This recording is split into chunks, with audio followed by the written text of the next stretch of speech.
Hi, welcome back to Comic Book Gallery. I'm your host, Joaquin. How we doing today, people? It's Friday, leading up to the weekend. Hope you guys have some cool things planned.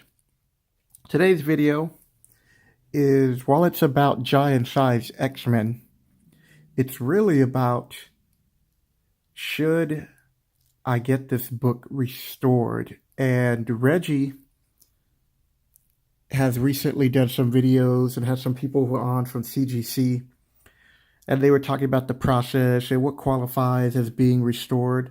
But really the question is, should you restore your book? And what books should you have restored?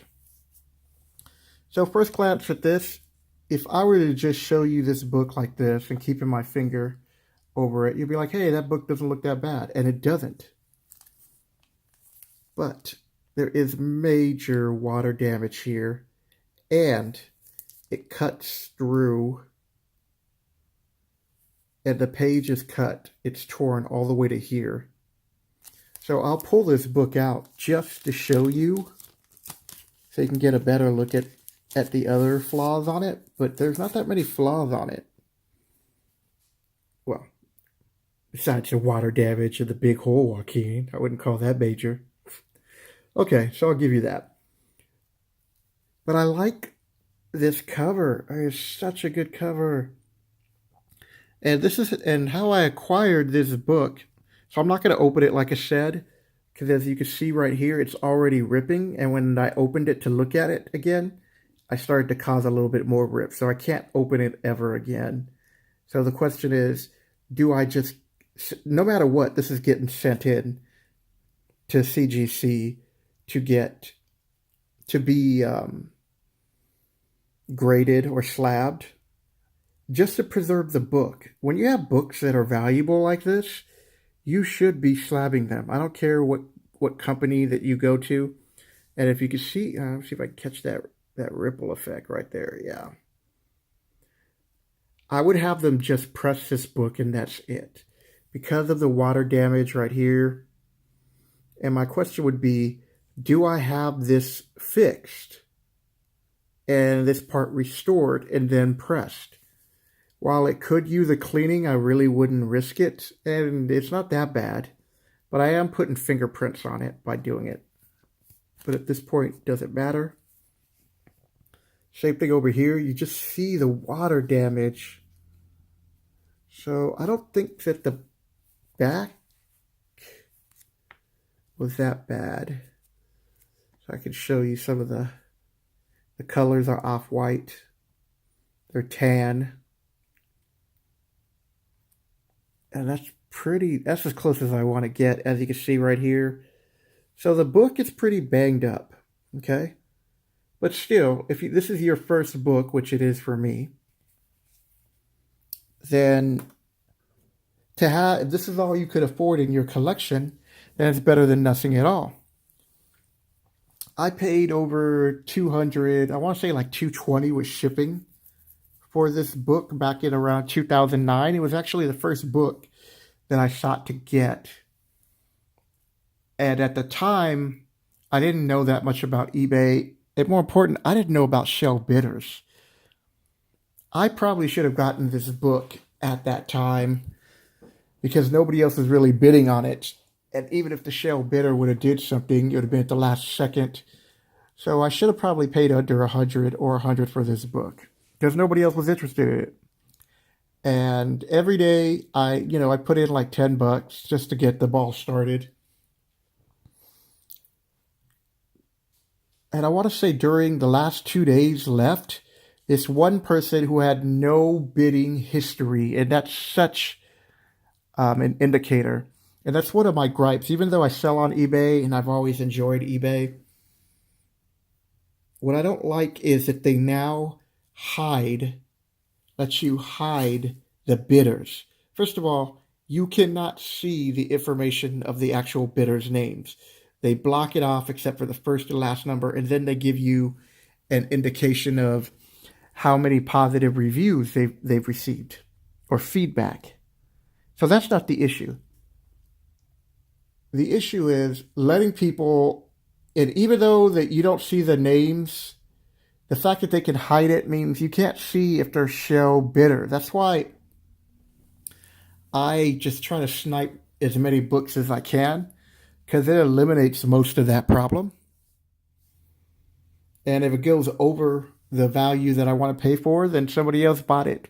And if not, then that was a shell bidder, and now he's stuck with that book and has to start the process over again, which I've seen once or twice before.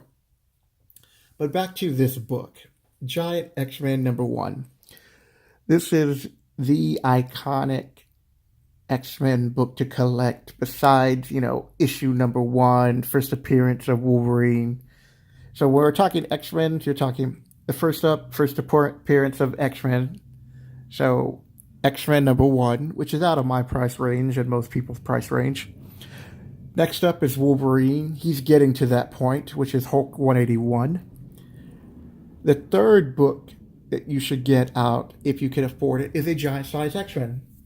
So I had bought this book to read it and to collect it and to go through the process of maybe one day having this book restored, and I was going to pick up a better copy. But now that that's out of my price range at the moment, and it might stay that way for a while, I'm asking the question of, should I have this book repaired, restored? Because having them fix the binding, repair this binding, and more importantly, they would be replacing this. This would be replaced, and then they would press it. So what kind of qualifying grade, if they did all that, would it probably be? If I'm lucky, maybe a 4 to a 4.5 after the restoration grade.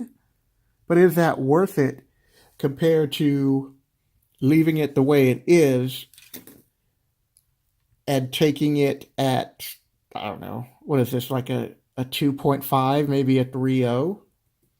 So I should have already had this up. I apologize, people, for not being prepared. I'm pulling up my eBay site right now.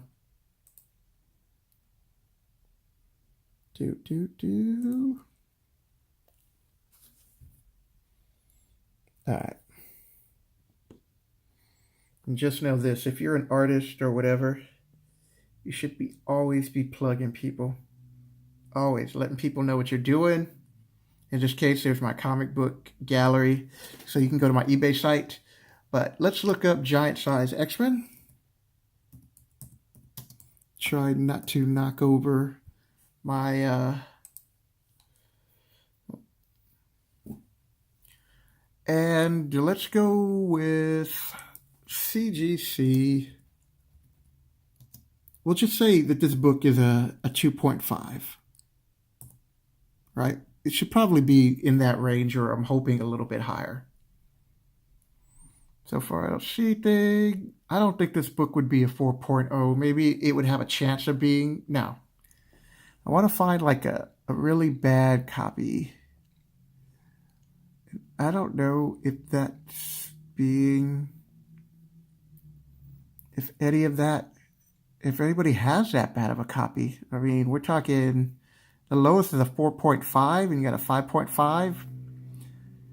It's PGX, but I'd actually buy that just because, and then if you would really want it to get, to sell it, just send it off to somebody else later. It's a 9.8, 9.2, 6.5. I mean, this would be the kind of book that I would get.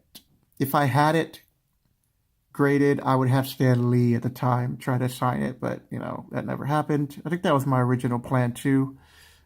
So I don't see any current books that low, which is bad because this would actually help the conversation. Okay, here we go.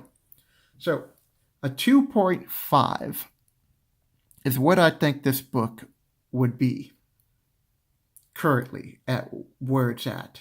Maybe. I don't know. I'm still learning about grading. So hopefully it makes that a 2.5 at least, or 2.0. So people in the comments, and those of you who are looking at grades, we don't know until they really look over the book, but, again, here's another 2.5.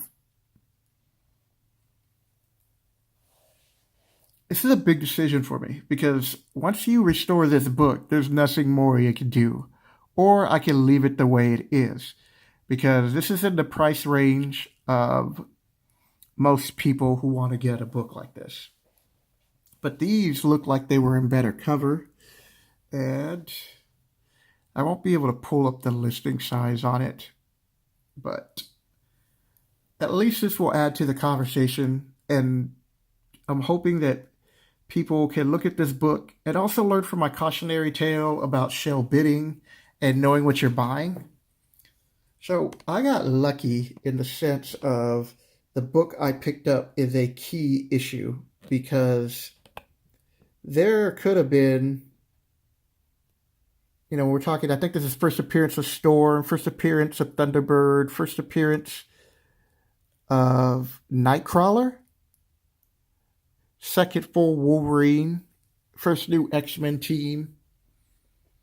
So there's a lot going on with this book, and that's why it's an important book to have. But like I said, my question is, should I have this book restored or just pressed and go with the grade and keep it like that? So that'll do it, people. If you're new to the channel, hello. I want to thank also Discovery Bay. I asked him to promote this video, and he said he would. Thank you, brother. I hope you enjoyed this video, and leave a comment below because this is a discussion that needs to be had about, not about getting books restored, but what books should you get restored and when is it okay? I am leaning towards restoring this book, but I really do want to hear a lot of people's opinions on this before I do this. So my recording schedule is Monday through Friday, comic book related videos on Thursdays because I'm an artist and Comicbook Gallery is my business name. So Comicbook Gallery, a different way of looking at art. So Sketchbook Thursdays, you'll see my featured art and promoting my Patreon program. On the weekends, I do Magic the Gathering on Saturday, and on Sunday I've now added RPG, and I'm currently doing first edition Dungeons and Dragons. So I hope you guys will have a good weekend, and leave a comment below. Would love to hear from you. Take care.